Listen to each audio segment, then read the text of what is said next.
Hey guys, today we're going to be reviewing a very cool knife. This knife is the Cold Steel American Lawman, and this is a beauty. This is just one of the best EDC knives I've ever come across. And before we get started, let's start off with some specs. So the overall length is 8.1 inches. The blade length is 3.5 inches. Blade thickness is 0.13 inches. Blade material is CPM S35VN. Blade style is a standard drop point. It is all black. It has the DLC coating, which is really great for corrosion resistance. Cold Steel does a very good job with their coating. I've noticed through a lot of work, so you can see all the gunk and stuff, it doesn't rub off. I don't even get scratches on it, but it does leave a lot of fingerprints, which is, I guess, a downside, but it doesn't really affect the use. It has G10 scales. It's like a medium G10 if you look at other knives like the Recon one. It's a lot more like sandier than the American Lawman. They actually brought down the roughness of the G10 on this. This is the new, since they used to use CTS XHP, now they use S35VN, and they also changed the roughness on the G10 as well. It weighs really good. It's very light. It weighs 3.9 ounces, so just under 4 ounces. Completely ambidextrous too. The tri-lock's amazing for that. It uses actually 2 pod clips. Every time you buy a Cold Steel, you will get another pocket clip, as you see right there. And I have a lot of use on mine. So you can either swap it left or right for left hands, right-handed people. Thumb studs, they're phenomenal. They work very well. They just flies right open, as I just failed. Flies right open. The placement's very good, especially for the right-handed right-hand people. They actually have these straight slot screw driver slot right here, where you can actually rotate the thumb stud. So if you see, the right side actually is longer than the left side, and that's for, obviously I'm right-handed, so obviously that's for better deployment. But if you're left-handed, you can actually switch the thumb studs over, which is really nice. Let's see what else. Okay, so this is the Triad lock. Phenomenal lock. It's like one of the strongest locks you can get on the market. I think this knife can hold over like 300 pounds or something crazy. They do a very good job. I actually went over to Cold Steel not too long ago, and I got to meet all the employees and everything. And this was actually a gift from one of the employees at Cold Steel. Let's do some size comparisons. Okay, so we have the American Lawman.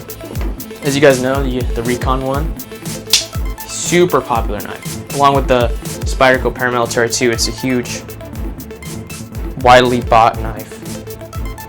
There it is. This is obviously a lot bigger. There's a whole extra ½ inch of blade here, since this has a 4-inch cutting edge. Yeah, this is a beast. This actually weighs 5 ounces, so it's a whole ounce heavier than the American Lawman. Next, the Rake P801, another popular knife. This is one of the very good budget knife. I'll do another review on this later. I'm not gonna review this right now, but this is very close in size actually. I think it actually is exactly the same size, coming in at 8.1 inches. Next, we have the Manix 2, Spyderco Manix 2. This is actually the XL version. So this has a 3.78 inch cutting edge, I believe. As you can see, it's very close in size. About a 4-inch cutting edge, actually. Let's add that right there. Yeah, this is obviously a much bigger knife. It is the XL version. So next, let's take another Cold Steel. This is the Cold Steel Espada Medium in CTS XHP. I don't know if you can see that. CTS XHP. They no longer use that steel because, funny enough, Carpenter steel, they actually stopped selling over their steels to knife companies, so that's why Cold Steel changed from CTS XHP to the new S35VN runs. Here's a size comparison between those. This is actually a much bigger knife because the handle is so long. It's one of the Spot Edition. Next, another Cold Steel. Let's use the crazy hunk of a knife. This is the Cold Steel Colossus. This is also carrying the CTS XHP. I was able to get it before they became completely discontinued. I actually bought it at the Cold Steel place. This is a much bigger knife as well. Finally, last Cold Steel. This is the Cold Steel Voyager XL. Obviously, it dwarfs it. You know, it's an XL version like the Manix, which is not even close in size to the XL. Another cool thing is the Cold Steel does, they make just insanely massive knives. And they're like, you could totally use them too. They're really amazing at cutting. This has a hollow grind. Most of them have hollow grinds actually. I believe this is a high flat grind. So it used to be a hollow grind, their last edition, throughout the OS 8 runs that they had and throughout the CTS XHP runs they had. Okay, let's get down to blade steel S35VN. So their heat treat on their new S35VN models is phenomenal. I've noticed after cutting for long periods of time that the edge is just perfectly, like, it doesn't roll, it doesn't chip, nothing like that. And it just glides, just completely glides, especially when you have leverage with the finger choil. Completely glides over the material. I haven't gotten any chips or anything, so I haven't really had to full on resharpen or reprofile the edge. But I do use like ceramic rods.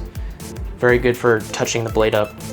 And when I sharpened it once, I would use ceramic rods, and it just, the heat treat's so well done that they do that the steel just comes right back to where it was out of the box. Yeah, phenomenal. Fit and finish. It's actually very, very well done. It is just, so the scales are just G10. There's no liners, nothing like that. It is just G10 slabs, and they're very well rounded. They are well rounded, and they're not contoured or anything because they're kind of a little blocky, but they have well rounded the edges here and all throughout the knife, even with the finger choil and everything. A cool thing I like about it is, okay, so Andrew Demko, the designer of the American Lawman, he's not a big fan of finger choils. So what I like about his designs is that he sculpts a finger choil out of the scale itself, and he never wants to take any out of the cutting edge. So that's a cool thing about like the 4Max, you know, American Lawman, those kind of knives, 8010, 8015. They all kind of have that choil that's formed into the actual scale, which is really neat. The choil here is phenomenal. It's so much bigger than a lot of choils like the 8010 or anything like that. It really just fills out the hand, and once you have it in this grip, it just glides through material one after another. Yeah, really good. It's a slicing blade if you ask me. I think it does a phenomenal job at it. Yeah. Okay, so let's see. Okay, it looks, all right, let's be real, it doesn't look that cool. I actually, I said this is a gift, and I actually didn't buy it because I didn't like the way it looked. But obviously it's meant for purpose only. It's not meant to look like some super, like take the Recon 1 for example. It's a pretty cool looking knife. It also is very good at its use.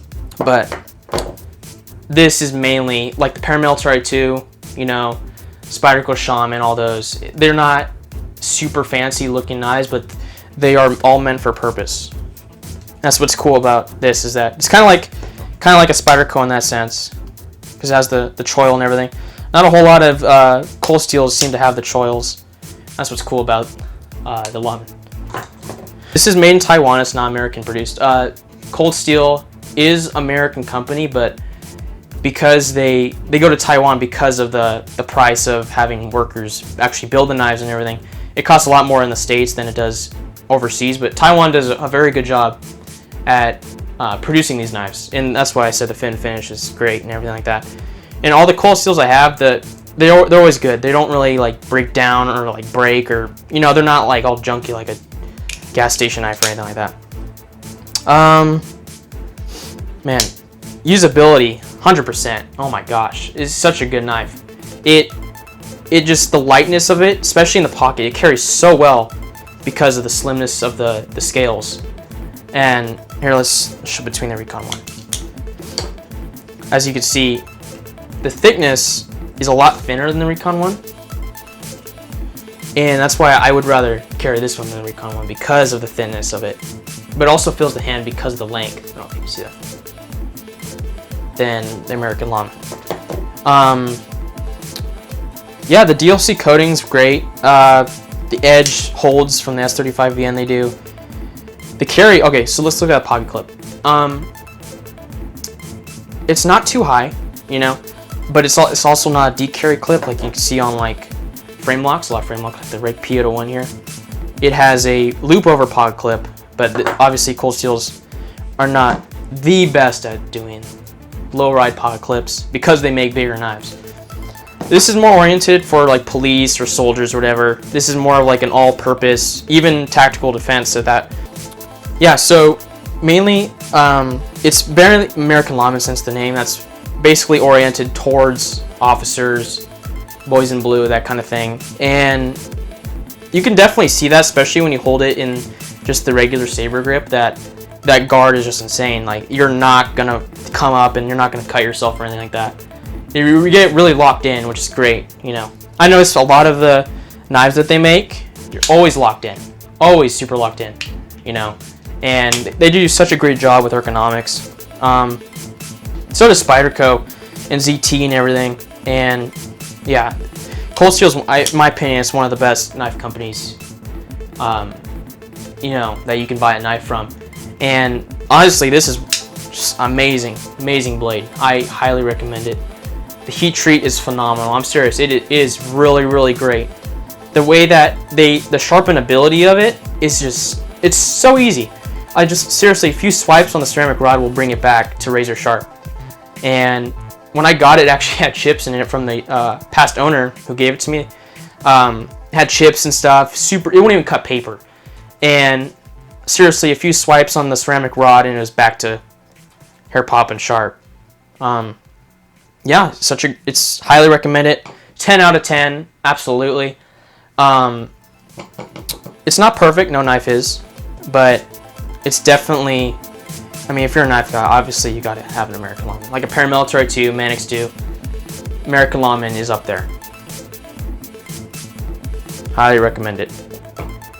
Thanks for watching. I hope you enjoyed the video, and there will be more content. I will post a link up in the video of the next video, and subscribe below, and leave comments how you feel about, if you like the American Lawman or not, and if you like Cold Steel or not. I want to hear about it.